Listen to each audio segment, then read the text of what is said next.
I read A Day of Fallen Night by Samantha Shannon. This is a prequel to The Priory of the Orange Tree, which I read before this, and I'm going to be talking about the connections between those two. This is the first time that I've read this book. I had problems with Priory of the Orange Tree, which I talked about in the previous podcast, that had to do with like my own understanding of it and just like the struggle of a really big book. This book is even bigger, I think, than Priory of the Orange Tree, with more characters and all of this stuff. But I think I grappled with this one a little bit better than Priory, and I'm not sure why. Maybe I'm just getting used to Shannon's style. I I do think that the third person kind of style that I found so remote in Priory of the Orange Tree is a little bit closer in this book. There's lines here and there that they speak to like the interiority of the particular character that we are following around in a particular scene, even though all of the other details are not framed through their perspective necessarily. So it's still drawn back a little bit, but we do get to see a little bit inside some of the characters more than taking the kind of context clues of their behavior and words and kind of like working out what's going on with them. And I think that helped me. I think also just knowing the world a little bit at least helped a lot for me to dive in to the prequel. So this happens 500 years before Priory of the Orange Tree, which is 1,000 years after the disaster that releases the Nameless One on the world. And so what we find out is that when the Nameless One emerged in the kind of mythic past of this world, the dragon, who is called the Nameless One, was a kind of singular creature that nobody had seen this kind of fire dragon before. And so it was considered to be like a unique singular threat, I guess, that was defeated at that time. Different characters have different myths around how that happened, but all of them agree that there was only one fire dragon. In this book, what ends up happening is there are a lot of fire dragons, like a lot. I think they call them worms, which is, to say that they have like two legs and then wings where like quote unquote arms would be, I guess. And then they, of course, breathe fire. And so none of the characters or their countries or whatever are prepared for that threat to emerge onto the world. And so it's a complete surprise to them.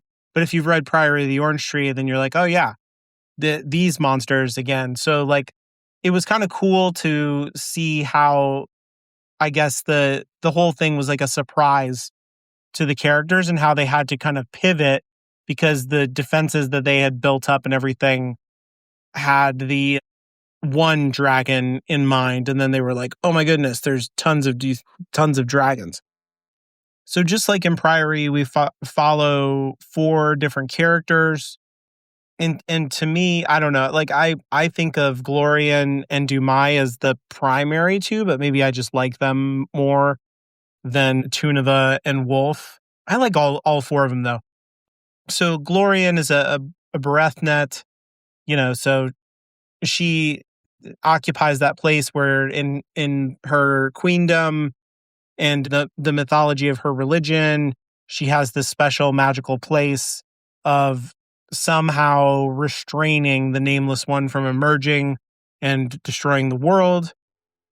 Dumai lives in the east and is like a secret princess secret to her, and she ends up waking up the water dragons that were so important in Priory of the Orange Tree and becomes basically like the first dragon rider. She has like a special connection to the dragons, which was super cool. Tunava is another warrior from the Priory. So we get to see how that society operates, at this point in the past, which was also really interesting because they, also have their central myth and their reason for being that has to do with the Nameless One and their magic and all of that stuff. But a lot of the people involved in the Priory were questioning if any of that was really true because it's been 500 years and they haven't seen any hint that the Nameless One is coming back. And so I thought that was like a super interesting place to start that part of the story off, because it seemed in Orange Tree that the Priory knew the truth better than anyone almost.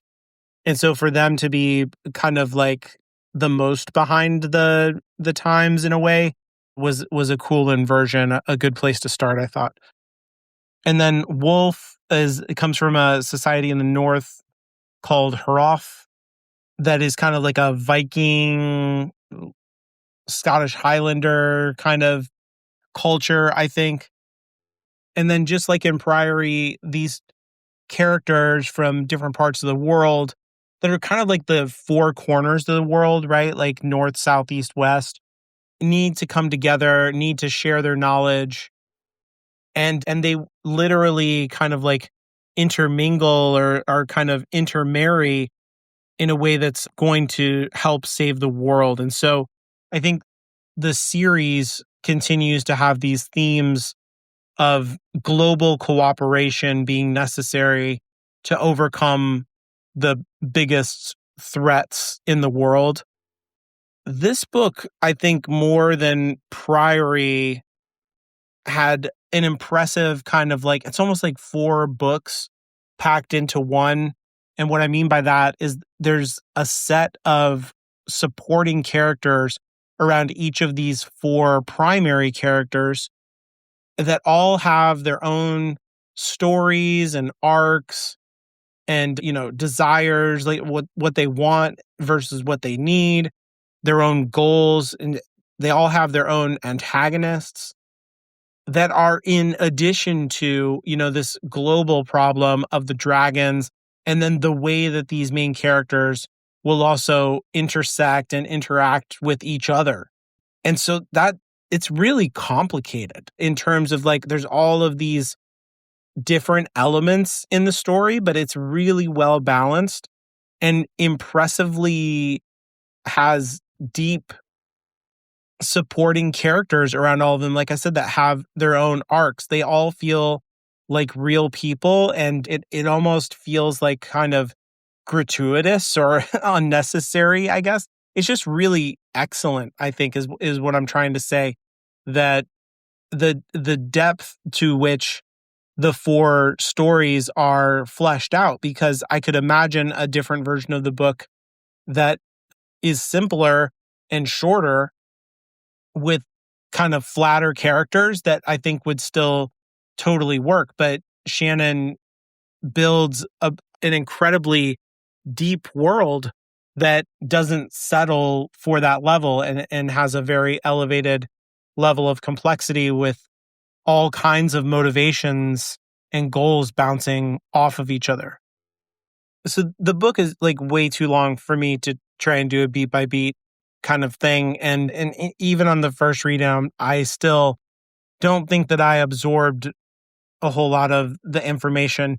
But some of the standout stuff to me is like the character Calanthe, who is also in Priory of the Orange Tree, a immortal character who is wrapped up in the origins of the Nameless One and is kind of an enigma. She has magic like the Priory of the Orange Tree, magical practitioners, but her magic is star magic instead of the fire magic or earth magic, whatever, that the Priory has.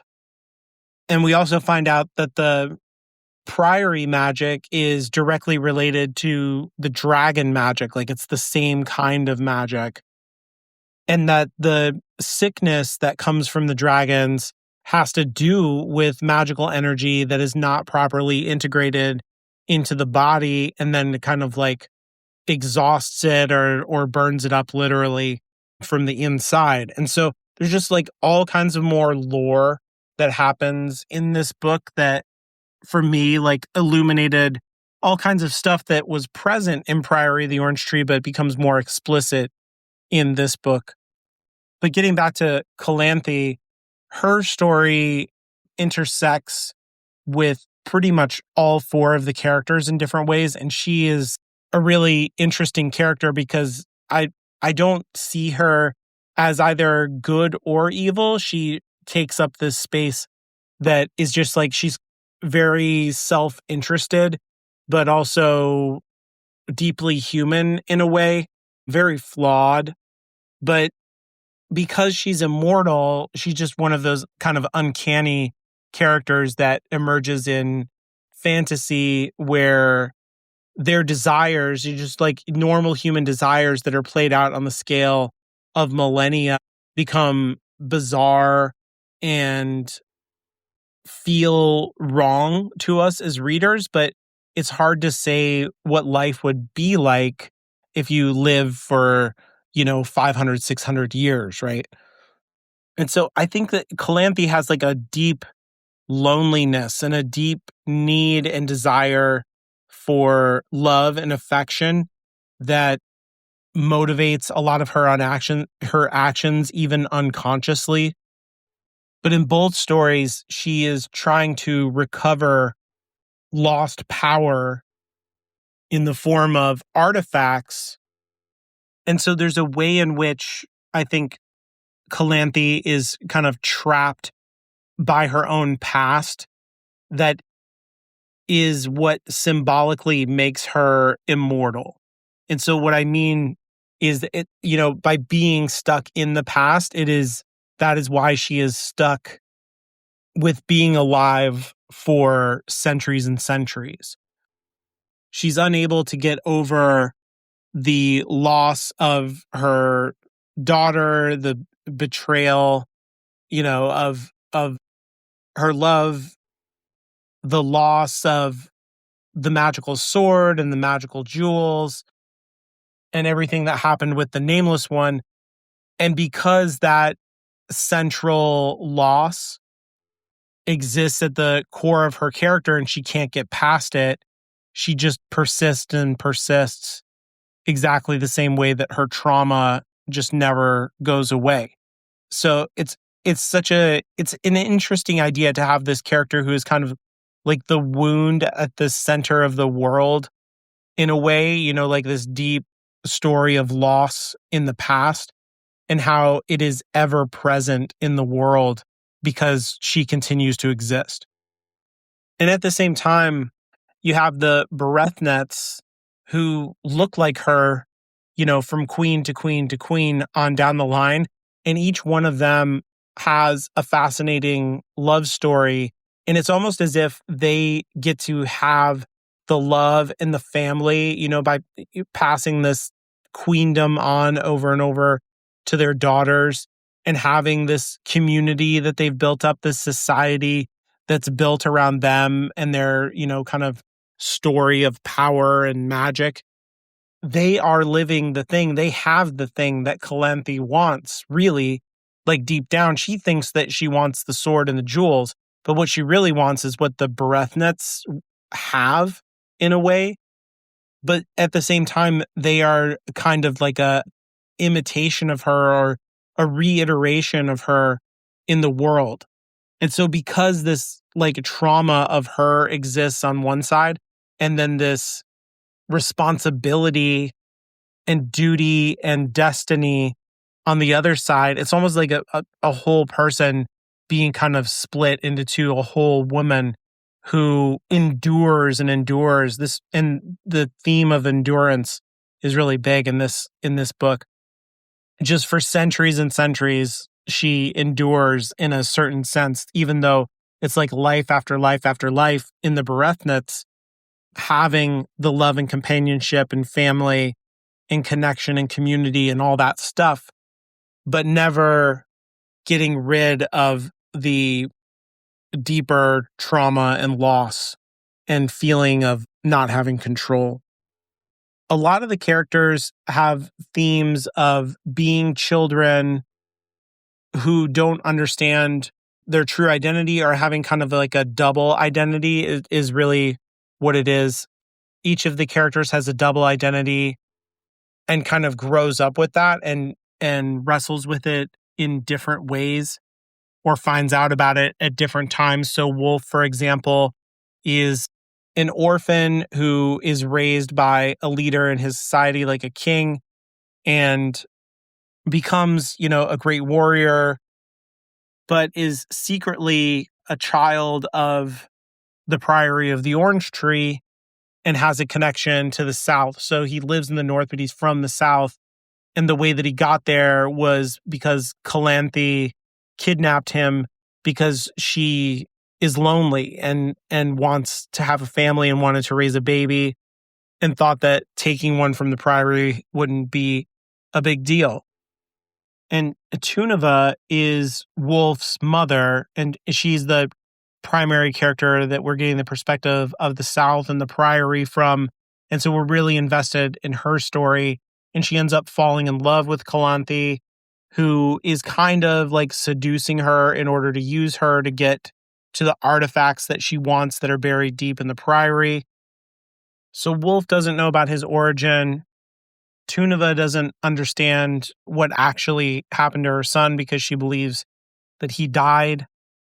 And so there's like this hidden secret, and that secret sits at a kind of emotional core for both of those characters. And when they're reunited, there's a lot of healing, but there's also a lot of pain for both of them, and guilt and anger and feelings like that.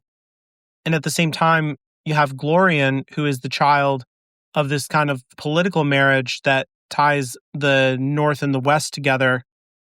And she has dreams of sitting both thrones, but it's not going to be possible. And so she's a kind of person of two different worlds, two different lines. And her parents die dramatically on the open sea when the volcano explodes and all of the dragons come pouring out of it and attack their ship and kill everyone. And so that throws her directly into what choice is she going to make, because she's just a teenager at the time. I think she's like 16 or 17 years old.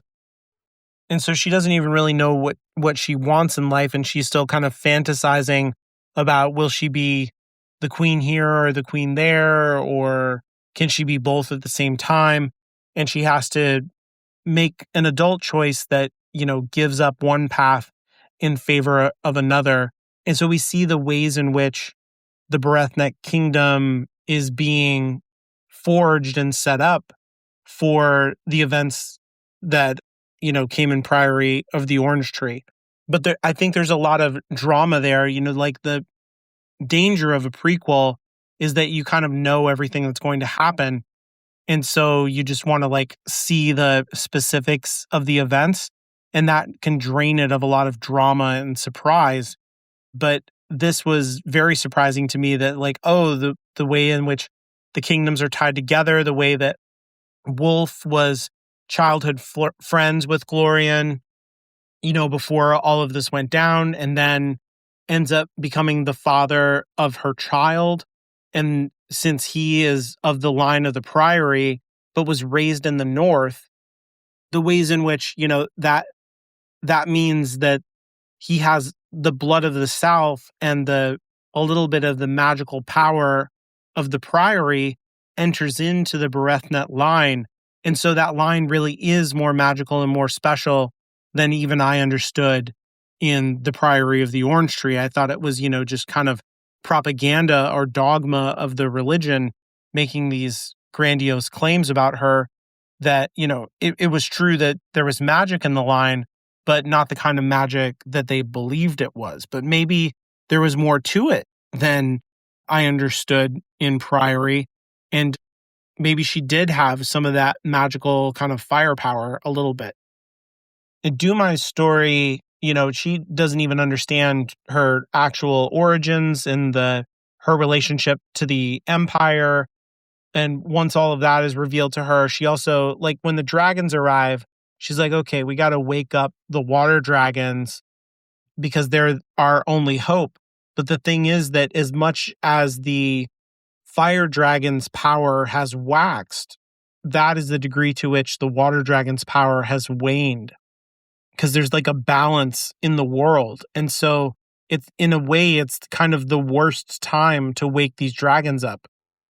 And she becomes the first dragon rider and makes a special connection with the dragons.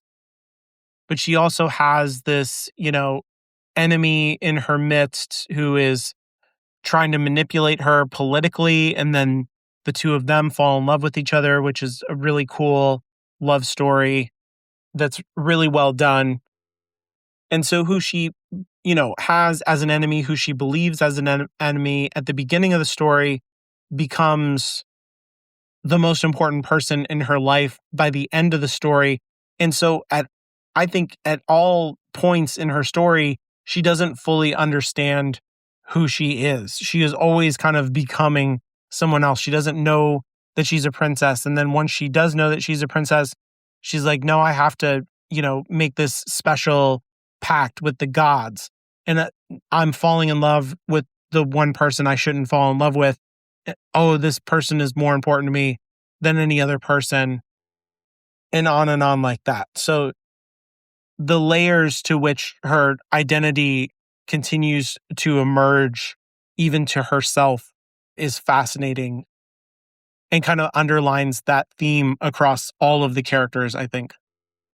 So there's no way that I'm going to be able to do the book justice. It's just so huge and complex and rich that honestly, it should be like an entire podcasting project where, you take each of the books and break them down chapter by chapter or every, 2 or 3 chapters or whatever, and really like scrutinize it and look at it deeply, because it's just so enormous and deep. And it's just the first reading for me. So I think I have a better grip on all the things that happened with these characters than I did with Priory of the Orange Tree. But I also think that I have a better understanding of the world that the Orange Tree existed in now that I've read this book. And so I feel like the next time I go around and reread this series, it's going to be easier for me to get through Priory. At least I hope so, because I will have all of this stuff in the back of my mind and kind of see the connections and understand the world building, because there's like secrets revealed in this that aren't even in Priory of the Orange Tree. I mean, some of the secrets are the same secrets, and I guess you could read them in either order and be surprised by them and kind of also frustrated by them. But there's even more secrets, I think, in Fallen Night than there is in Priory. So that would kind of change the way in which I see the Priory world when I go back to it. And then I'm going to move on to the next book after this, Among the Burning Flowers, which is much, much, much shorter than either of the other 2 books. And I'm not sure what that one's about, but I am looking forward to a shorter book that I'm hopefully I'm able to follow as well as Fallen Night. Although somehow the longer length and the greater complexity, I think, helped me to understand it more, ironically, because I just got so drawn into all the characters and stories that it was just a little bit easier to follow along with everything that was happening and put the pieces together to the degree that I was able to.